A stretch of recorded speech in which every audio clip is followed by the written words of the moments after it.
This might be the most insane, the worst hot take I've seen in the history of making these videos, and it comes from Twitter, and it says that the WWE is not honoring Bray Wyatt by bringing his gimmick back. They are trying to make money, and that's why it's not sitting right with me. I'd love to be wrong about this one. I want to go ahead and say I don't think that this gimmick would have been brought back had Bo Dallas, had JoJo, had the rest of Bray Wyatt's family not been okay with bringing it back. It just does not make sense. If you really think about it, they all believe that bringing this gimmick back and making it come to life, making Bray Wyatt's creation come to life and live forever is what they wanted. And when you think about all that, it makes you say that this is not just a quick cash money grab. The WWE does not need to bring this back in order to make money. They've been making billions of dollars in the last couple of years. I do not think they're worried about making some extra money for merchandise with this gimmick. And on top of that, all the proceeds are going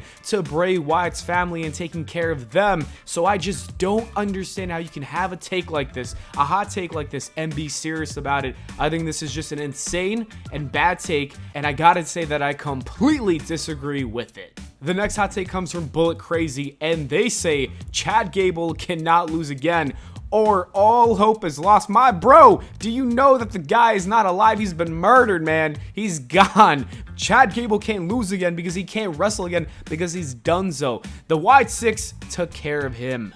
J Demon Play says that Chad Gable's storyline is fizzling out, and on a serious note, I do think that Chad Gable kind of being turned on by Otis on Raw was the wrong decision. I feel like that should have happened at Clash at the Castle. I think it would have had a much louder reaction. I don't get the reason for waiting until Monday, and also Otis didn't really beat him up. He just kind of pushed him to the ground. I feel like I want to say a beatdown where Otis actually got upset. But anyways, I'm going to wait and see where it goes, because Triple H loves to cook. He loves to have this slow build up with all these storylines. So I'm going to wait and see what happens, especially with Chad Gable being, shot to death or whatever happened to him. I'm going to wait and see what goes on next. The next hot take says that when Solo turns on Roman Reigns, he should say, "I did it for The Rock." And that's obviously a playback to Rikishi. That would be funny. I don't think he's going to mimic exactly how Rikishi said it back in 2001 or whenever that was, 2000, I don't know. But I can see him saying he did it for The Rock in a much more serious tone as a nice callback to his dad doing the same thing. So that would be nice. I agree with this hot take. I do hope it happens. The next hot take says that CM Punk's injury at the Royal Rumble is a blessing in disguise. What a butterfly effects we had now. I don't think that's the case, honestly. Yes, I love the fact that The Rock came back. I thought that was great, and I love how Drew McIntyre's whole storyline has been playing out, but I just think that CM Punk not getting injured would have been better because he would have already had that main event. I think the feud with Seth Rollins was going to cook, and like I said, he was going to get that main event. We don't know if CM Punk is going to main event WrestleMania 41. We don't know. So because of that, I don't want to say this was a blessing in disguise. Yes, there were some good things that came out of it, and the WWE made some good pivots, but that does not mean this was a blessing. If I had the choice of it not happening, I would have preferred it not to happen. Wavy says that Damian Priest has no aura. Not sure if that's a hot take, though. That is a hot take. I would consider that a hot take. And I would say that I felt that way when he was the Money in the Bank holder, but now I don't feel that way. I think Damian Priest, after winning the World Heavyweight Championship, somehow, I don't know how, but the guy got aura, and I kind of vibe with him being the champion, so I would disagree with you, Wavy. Ryan says that Finn Balor is better without the Judgment Day, and I gotta agree with this hot take. I think Finn Balor just does not fit. It doesn't work. I feel like he's much better off as a babyface who has the demon character. I think a lot of people love that demon character, and Finn just works better as a babyface, at least in the WWE. There's just something about this group. He doesn't feel like the leader at all. You got Dom, who's getting a lot of reactions. You got the Liv and Dom thing going on between those two. Rhea Ripley gets the loudest reactions. Now Damian Priest has his aura, and I feel like Finn has gotten lost in the shuffle. Maybe that's why he's actually going to leave the group and why he's trying to destroy them with Liv Morgan. That could be a good storyline that they bring out for Finn Balor. Phenomenal Figure says that Jey Uso needs the Money in the Bank or he will get lost in the shuffle. A ton of people want to see Jey Uso win the Money in the Bank briefcase, or what do you call it, the Yeet in the Bank briefcase. I kind of don't, to be honest with you guys. I think that Jey Uso doesn't necessarily need it. I feel like him walking around with the briefcase would be alright. Yes, it would sell merch, so I understand the idea of making him, have the briefcase. But I don't know. I feel like somebody like Andrade, somebody with Carmelo Hayes, somebody like that could really benefit. Or even LA Knight if he wasn't going after the US title. Those are names I would rather see as the Money in the Bank holder, not Jey Uso. I think Jey Uso just needs to actually win a match for the World Championship. I'd be fine with that. But anyways, I do think Jey Uso at the end of the day will come out victorious at Money in the Bank, and he will hold that briefcase and then go on to cash in and become a world champion.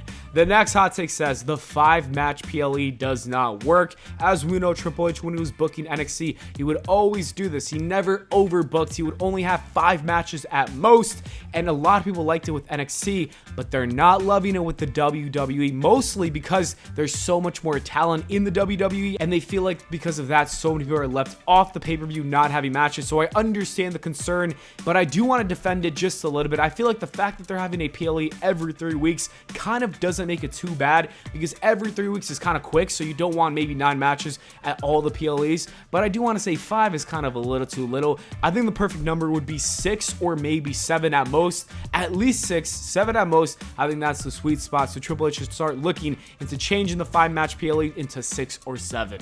The next hot take says that Austin Theory's run after his eventual face turn will elevate him into a megastar, and I completely agree. I'm going to go ahead and make my own hot take and say, by next year, this time next year, I think Austin Theory will either hold the Money in the Bank briefcase or he'll be a WWE champion, the world champion, by that point. I don't know how, but I just got a feeling. That is my hot take. You guys could hold me to that in a year from now. Maguire says that I think we should get more heel versus heel rivalries, and a lot of people do seem to agree. It got 48 likes, and I've seen other hot takes that said the same thing, but I don't agree with this hot take. I feel like the baby face versus the heel is what people need to see. It just makes sense. You need to really cheer for somebody to overcome what's going on. I could see anti-hero versus anti-hero, like CM Punk and Drew McIntyre. I feel like are both anti-heroes, so that works. But just having 2 bad guys, I don't think it's going to work. The audience is going to kind of be confused as to who to cheer for. So I do think we got to have an anti-hero or a babyface at least in the mix. Not Me says that a TNA versus WWE War Games match would go hard.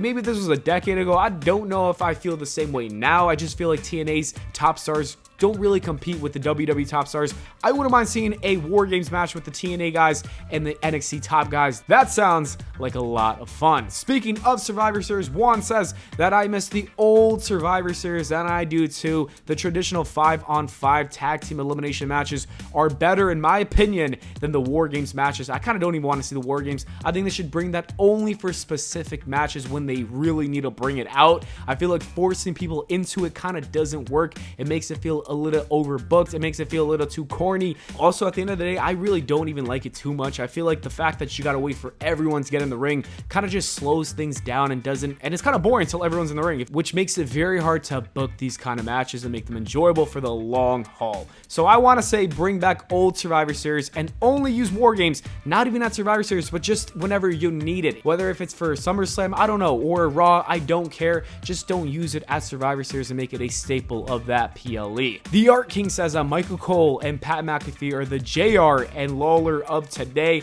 I would agree. I think that's a good comparison to make. I think if anything, I like Michael Cole and Pat McAfee just a little more. I'm not even trying to be biased. Like, I watched JR and Lawler. I like them, but they were kind of like Lawler was just talking about puppies all the time. Like, it was kind of like, come on, man. So I do think that Michael Cole and Pat McAfee are great, as well as Wade Barrett and Corey Graves. I think right now the commentators are kind of fire in the WWE. And the last hot take comes from Ryan, who says that Ricochet is bald, and all I can say to that is, yes, that is true. Anyways, that is it for the video, guys. Thank you so much for watching. I hope y'all enjoyed. If you did, please make sure to leave a like and subscribe for more, and I'll see you all in the next video.